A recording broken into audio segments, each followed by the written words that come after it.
आणि आता बातमी आहे आत्महत्या केलेल्या डॉक्टरची, जिचा मृत्यूनंतर सुद्धा छळ सुरूच आहे।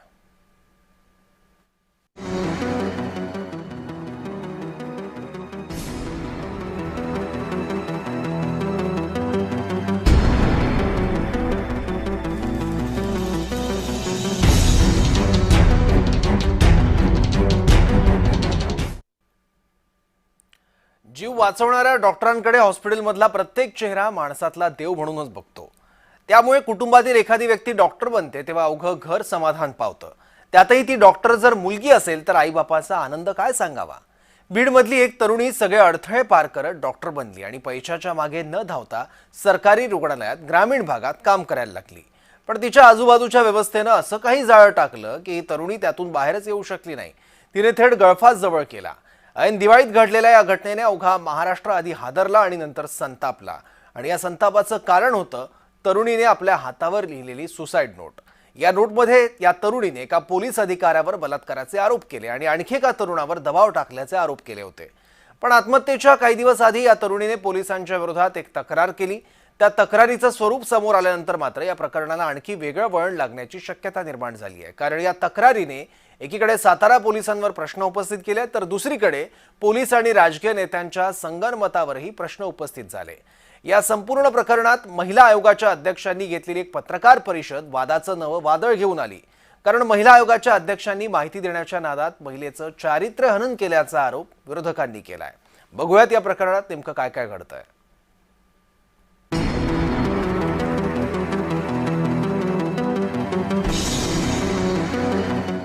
साताऱ्यातील डॉक्टर तरुणीच्या आत्महत्येनंतर सुरू झालेलं आरोपांचं वादळ अजूनही थांबलेलं नाही।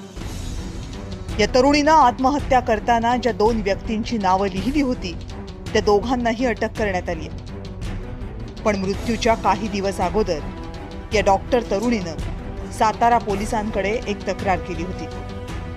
त्या तक्रारीमध्ये पोस्टमॉर्टम रिपोर्ट संदर्भात पोलीस आपल्यावर दबाव टाकत असल्याचा उल्लेख होता।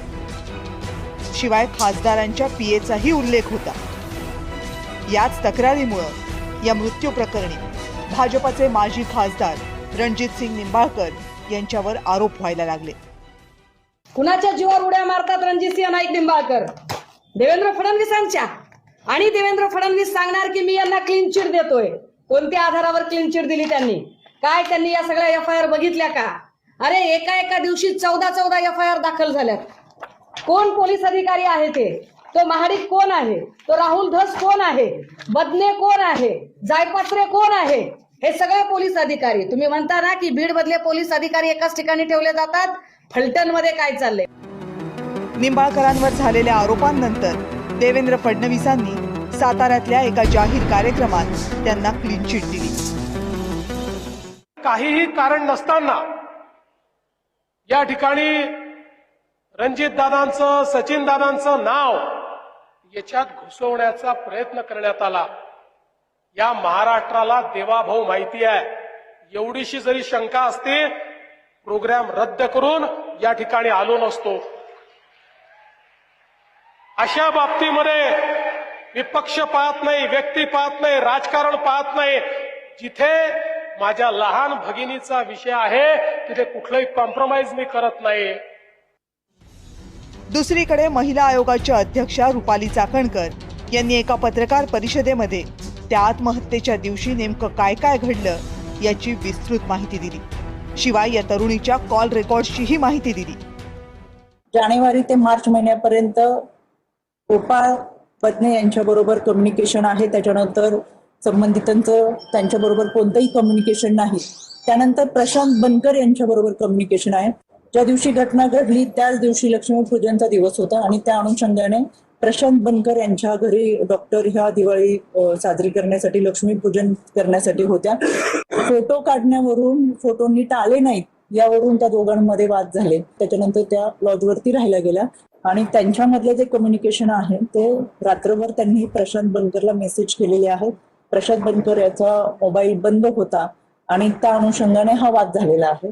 आणि मी आत्महत्या करेन अशा स्वरूपात सुद्धा त्यांनी प्रशांत बनकरला फोटो पाठवून वगैरे रिप्लाय केलेला। डॉक्टर तरुणीच्या मृत्यूनंतर महिला आयोगानं जी माहिती दिली त्यामुळं या महिलेचं चारित्र्य हनन करण्याचा प्रयत्न केला गेला असा आरोप विरोधकांनी केला. पहिली गोष्ट, तुम्ही तिचं मेल्यानंतरचं कॅरेक्टर असोसिएशन करताय. मुळात जिथे तपास यंत्रणेवरच माझा आक्षेप आहे, मुळात जिथे पोलीस यंत्रणाच संशयाच्या घेऱ्यात आहे, जी पोलीस यंत्रणा संशयाच्या घेऱ्यात आहे, ज्या पोलीस यंत्रणेवरच अनेक प्रश्नचिन्ह उपस्थित झालेले आहेत, त्या पोलीस यंत्रणेने तयार केलेले पुरावे, त्या पोलीस यंत्रणेने समोर आणलेला व्हॉट्सअप चॅट आम्ही किती व्हॅलिड मानायचा बरं? आणि त्या व्हॉट्सअप चॅटच्या आधारे जर आयोगावर बसलेली एखादी व्यक्ती जर सांगत असेल की मुलीचं असं झालं तसं झालं, मग ते 2 ठिकाणी वगैरे, मुळात हा आयोग काय पद्धतीने काम करतो हे एकदा सांगितलं पाहिजे. पण साताऱ्यामधील या संपूर्ण प्रकरणात सातारा पोलिसांवर होणारे आरोप हे सगळ्यात जास्त गंभीर आहेत. सातारा पोलीस दलातील अधिकाऱ्यानं या तरुणीवर बलात्कार केल्याचा आरोप आहे. ASI गोपाळ बदनेनं 4 वेळा बलात्कार केला असा आरोप या तरुणीनं सुसाईड नोटमध्ये केलाय. पोलिसांकडून डॉक्टरांवर पोस्टमॉर्टम रिपोर्ट बदलण्यासाठी दबाव येत होता अशी या तरुणीची तक्रार होती. राजकीय दबावाखाली पोलिसांकडून फिटनेस सर्टिफिकेटची मागणी व्हायची अशी ही तक्रार होती. बीड जिल्ह्याची रहिवासी असल्यामुळं पोलिसांकडून तरुणीचा मानसिक छळ होत होता अशी ही तक्रार होती.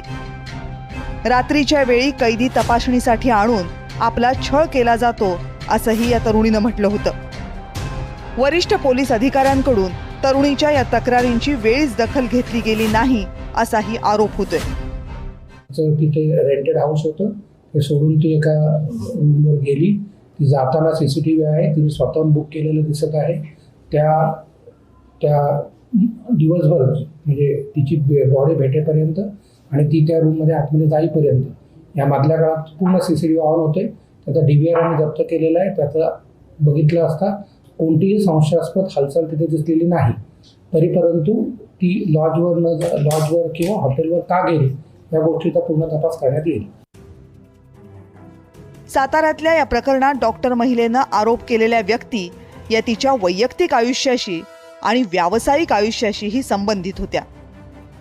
याचा अर्थ ही तरुण डॉक्टर एकाच वेळी वैयक्तिक आणि व्यावसायिक आयुष्यात अनेक आव्हानांचा सामना करत होती. पण या प्रकरणात राजकीय नेते आणि व्यवस्थेवर प्रश्न उपस्थित व्हायला लागले आणि मग विरोधकांनी तिच्या व्यावसायिक आयुष्यातील समस्यांची तलवार बनवली आणि सत्ताधाऱ्यांनी तिच्या वैयक्तिक आयुष्यातील समस्यांची ढाल बनवली. पण या असल्या लढाईत यशाच्या शिखरावर पोहोचून ऐन तारुण्यात गळफास जवळ करणाऱ्या एका मेहनती तरुण मुलीला न्याय मिळू शकेल का, हा खरा प्रश्न आहे. ब्युरो रिपोर्ट, जय महाराष्ट्र. आणि याचा जय विशेषमध्ये इथेच थांबूयात. पाहत राहा जय महाराष्ट्र.